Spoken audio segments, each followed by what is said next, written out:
This is the 1980s game show The $25,000 Pyramid, hosted by Dick Clark. And this is the Winner's Circle, where Pyramid's bonus round is played. It's arguably the most exciting 60 seconds in all of game shows. A contestant enters the Winner's Circle to play a game of word association with a Hollywood celebrity. Homework. Think you hate. And if they word associate their way to the top of the big pyramid, they win a cash jackpot, and everybody goes crazy, screaming and yelling. It's not just the high stakes that make the Winner's Circle so exciting. In fact, the money is a relatively minor ingredient, although I realize the giant flashing sign looming over the action makes the money seem pretty important. The thing is, any game show can offer big money. What set Pyramid apart and what made the show a staple of 80s television was the artistry of its production. It's a symphony of details, the literate writing. My id and ego make up my personality. Yeah. The beautiful set, even the distinctive sound of the ticking clock. And above all, Pyramid's greatest asset was the elegant design of the game itself, a game design that was completely broken, in fact, until just hours before the first show, when the staff made one last-minute tweak to the rules that made all the difference. I'll tell you that story and much more as we explore the Pyramid Winner's Circle on this edition of Spin Again. I'm focusing on the 1980s versions of Pyramid in this video because that's when the show was at its creative peak. That said, when I describe Pyramid as a staple of 80s TV, that undersells it a little bit. The format debuted in 1973 on CBS as the $10,000 Pyramid, and for the next 15 years, Pyramid was on the air almost continuously in a variety of guises, until the $100,000 Pyramid concluded its syndicated run in 1988. We gotta run for now, Dick Clark. So long. There have been a handful of Pyramid revivals since then, some of them better than others.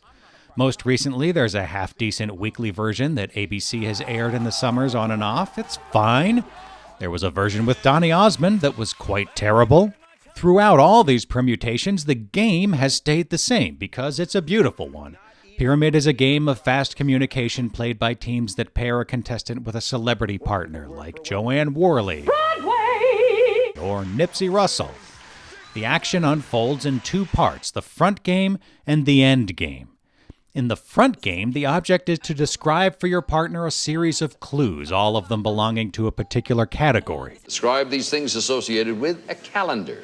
Describe these things in an adventure movie. Describe these things with a distinctive odor. Each team takes a few turns at this. Keeps the vampires away. Garlic. Yeah. It's a kind of cheese. And then the team with the highest score at the end is declared the quote-unquote winners, which earns them a trip to center stage for the end game, namely the Winner's Circle. In the Winner's Circle, the premise of the front game gets flipped around. Now, instead of communicating items that all belong to a category, the task is to communicate a category using only a list of items. Your TV, your radio, things you watch, listen to. It's a simple reversal of the concept that adds a new dimension to the show, because the front game of Pyramid is very talky. In your effort to make your partner say the word on your screen, you can say almost anything. The old hound dog, dingle-dorn, hips, most famous rock star, died fat and full of drugs. But in the Winner's Circle, you can give only a list. Halston, Yves Saint Laurent. Famous designers. Dick Clark often reminds the players of this because it's the defining rule of the round. You should give her only a list. You can't try to describe the subject itself, and you can't get too wordy in setting a scene either. Admitted to. Papers on your desk. Things you organize. Go back to the other one, please. Don't even think about linking items with a prepositional phrase. The sun, Things that shine. the sun in the morning. Things that rise. Go back. Of course, there are certain exceptions. Hi, I'm a model and I have great hair and I've been doing this since I was a baby. Brinkley would say. Look, we could get into the weeds of what constitutes a legal Winner's Circle clue. In fact, I would really enjoy that. But in the interest of time, it's fair to say that give only a list really does capture the gist of the challenge here. An airplane, a kite, Things that fly. a job. The Winner's Circle is about creativity within that contrived restraint. A bicycle, an automobile, Doc Severinsen. Things with a horn. You're desperate to race to the top of this board, but you have to restrain yourself, even physically. You can't use hand gestures in the winner's circle. Don't use your hands, please. Remember that. You're not strapping yourself in. I don't trust you. And at some point over the years, the pyramid staff had the inspired idea to install actual straps in the downstage chair to restrain the clue giver's hands. It's a tangible way to emphasize the psychological restraint that's central to the winner's circle drama. They would accept the morning sun. I knew it when I said it. I was going to choke myself, but the straps held me down. To win the jackpot, the team has to guess all 6 categories on the board in under a minute.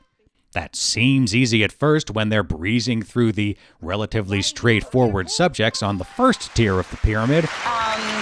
Pasties, a G-string. Things a stripper uses. But everyone also knows the plot will thicken.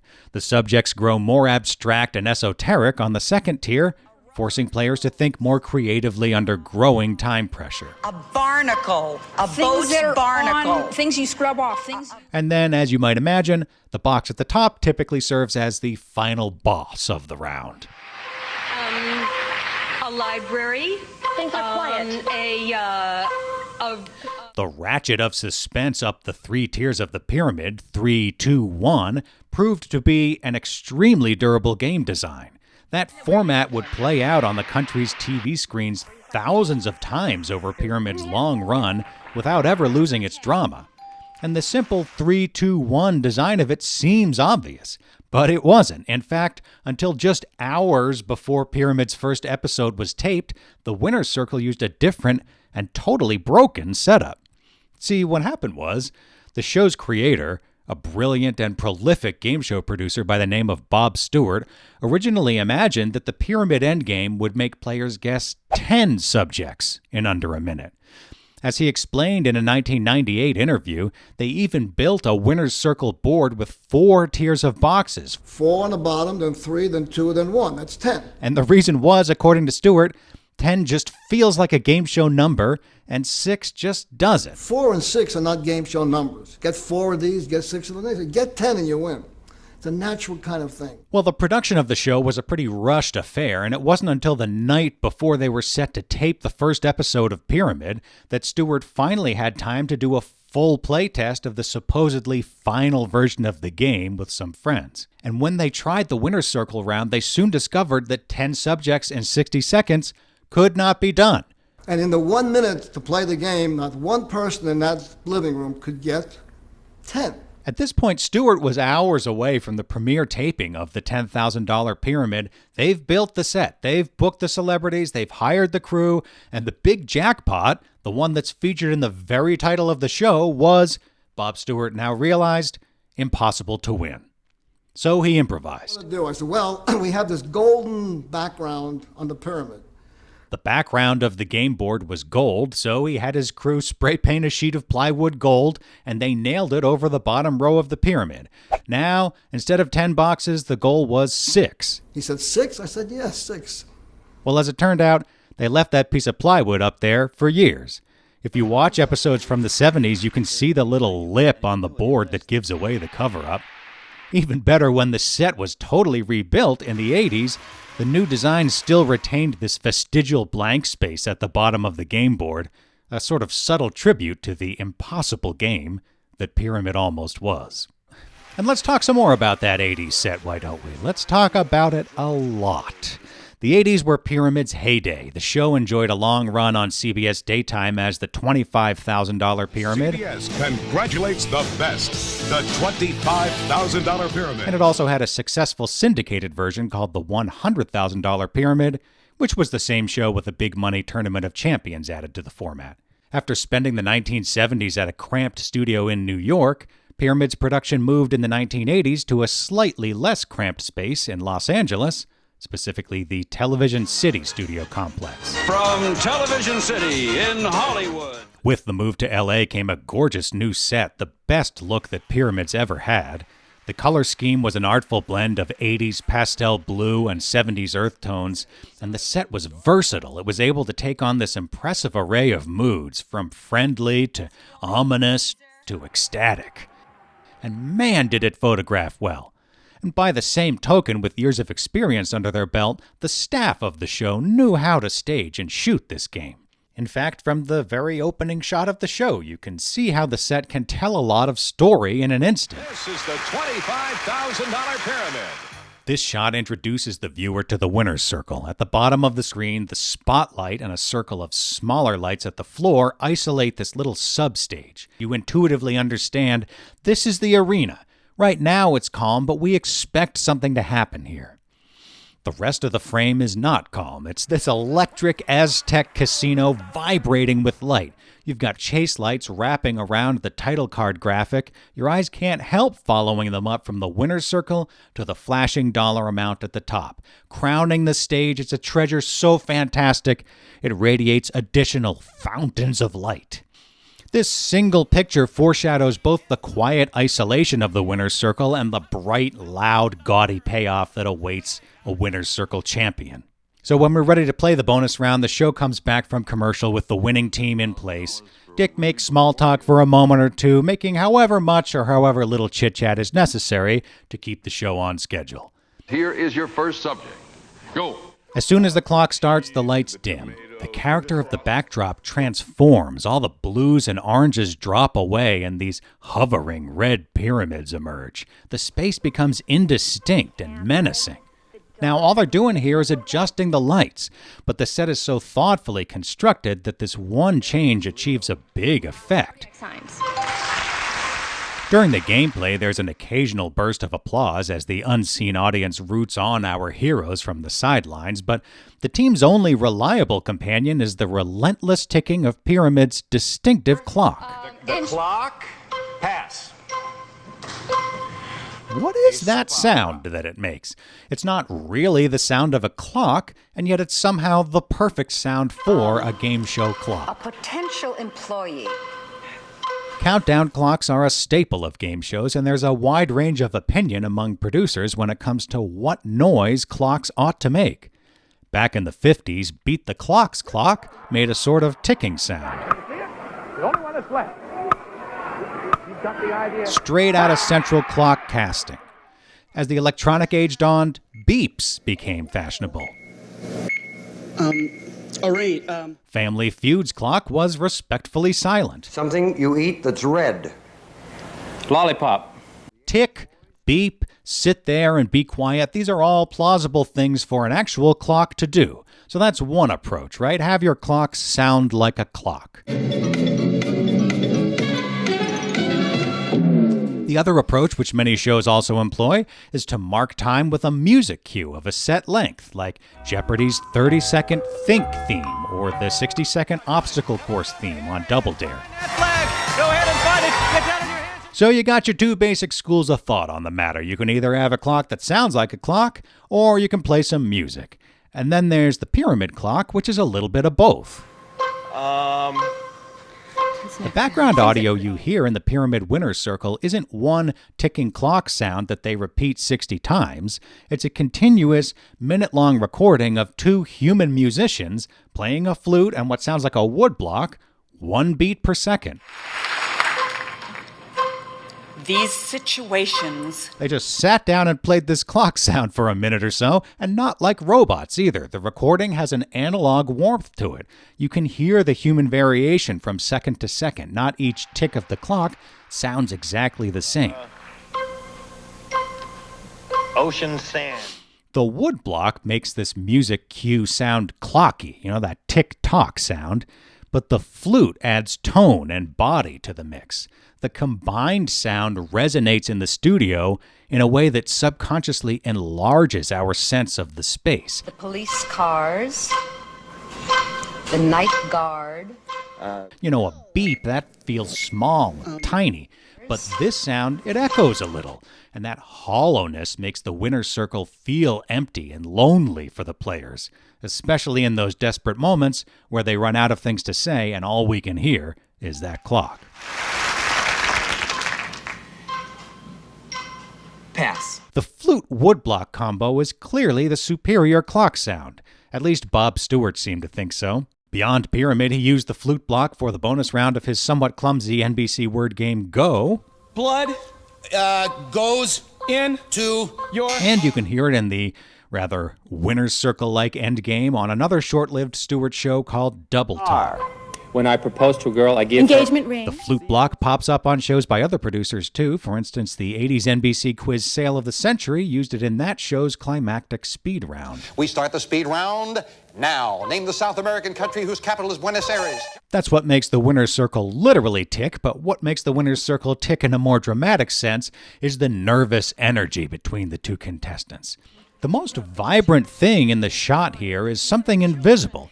It's the crackling eye line between the two players as they play this cooperative game under the gun. To achieve the intimacy of that eye line, the pyramid staging places the players closer to each other than they realistically would ever sit. See, from this angle, it looks like the players are sitting face to face, directly in front of each other. In the wide shot, though, you can see that the clue giver's chair is actually offset from the center line. Now, there are a couple of practical reasons for this staging. It lets the clue giver see the board clearly, and it also gives this downstage camera a clear view of the player's expression in the wide shot. All that said, the main thing the offset chair achieves is that they can push the chairs closer together for the side shot, to the point where, if the two players were actually sitting right in front of each other, their legs would get tangled up. Indeed, if we could see their legs in this shot, it might interfere with the illusion of a head-on pose. How convenient, then, that the subject box covers up that awkward part of the picture, preserving the face-to-face feel of this shot. It is shrewd production, which brings me to my last point, which is the build and the payoff of 80s Pyramid. All these production elements I've talked about conspire to ramp up and sustain the tension to create a slow build of energy that needs to be released. When a player does manage to clear the entire pyramid, that tension erupts in a full-body rapture known colloquially as the pyramid leap. Brings you balance. The lights burst to life, that great brassy theme music kicks in, and there's an explosion of bodies at center stage. The players are sitting so close, of course, that they have practically nowhere to go but into each other's arms, so it creates this quasi-orgasmic moment, not insofar as it's erotic, but in terms of the physical release and loss of control. Many game shows use that loss of control as a storytelling device. The image of a flailing contestant is one of the defining images of the genre. On Pyramid, the leap is especially satisfying because it usually doesn't happen. The 80s winner's circle is tough. Players certainly win it often enough to keep it interesting. The talented ones could win more than once, but more often, they lose. The clock runs out, or someone slips up and gives an illegal clue. A leaning tower. And all that built-up energy dissipates with a buzzer and a deflated stillness, and the sound of Dick Clark telling you the clues you probably should have given. Self, your skinny self, a pound of meat. The Things butcher's that you meat. weigh. That's how the winner's circle usually ends. As a daily viewer, you could easily watch 3 or 4 days in a row without seeing a jackpot win. But you'd see some close calls along the way to keep you interested, and once you finally experience the release of a pyramid leap, you might well be hooked. The relative difficulty of a winner's circle win made it more thrilling because it's exciting to watch people do something that's hard to do. The present-day revival on ABC, hosted by Michael Strahan, is much easier. Strahan's winner's circle is so dumbed down, the players can practically sleepwalk to the jackpot. Flying cars. Things in the future. This version of the show has different goals. Dick Clark's Pyramid aired every weekday, Monday through Friday. Strahan's Pyramid is a seasonal primetime show that airs once a week, and it's an hour long, which means they play 4 full games in each episode. They're not trying to form a daily habit like Dick Clark's Pyramid was. The goals of Strahan Pyramid are much more modest. They're just trying to keep you watching for the rest of the hour. It's usually on in the middle of summer. The network is just grateful and frankly surprised you're even watching television. So there's none of this, tune in next time and you might see something special teased to flirt with the viewer and keep them coming back. Strahan Pyramid is more of a wham-bam proposition. Their deal with the viewer is, if you stay tuned, we're going to do our level best to deliver you some winners tonight. As a result, if you cut your teeth on the 80s version of Pyramid, the Strahan winner's circle comes off as some junior varsity horse. The president The First Lady. People that live in the White House? I guess it's nice to watch a fellow citizen win $100,000 for communicating the subject of people in the White House. But during the show's golden age, that's a bottom-tier box at best, the kind of subject they'd play so the sound guy could make sure everybody's microphone is working.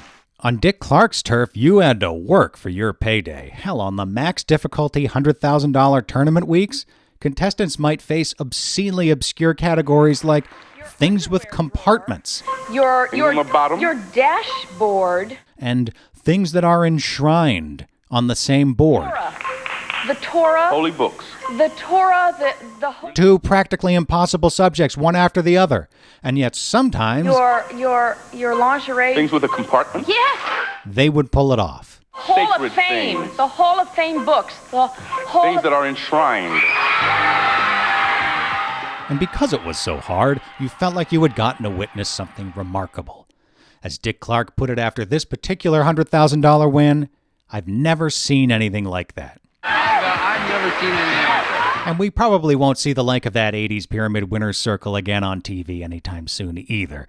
It was a special thing, an elegant rule set that was tweaked up to the last minute, sophisticated, experienced production design that built atmosphere with light and sound, a linguistically and visually literate staff behind the scenes who knew how to create a challenge worth watching day after day. It all came together to create a pinnacle in the art of game show production. And while I do wish the classic Pyramid were still being rerun on TV today, there are at least plenty of scattered episodes on YouTube if you want to explore further. Hey, if you made it all the way to the end of the video, you probably had a good time, so why not click on the bell and subscribe to the thing and do all the stuff. That way, you'll know the next time I make another one of these. For now, I'm John Teti. So long.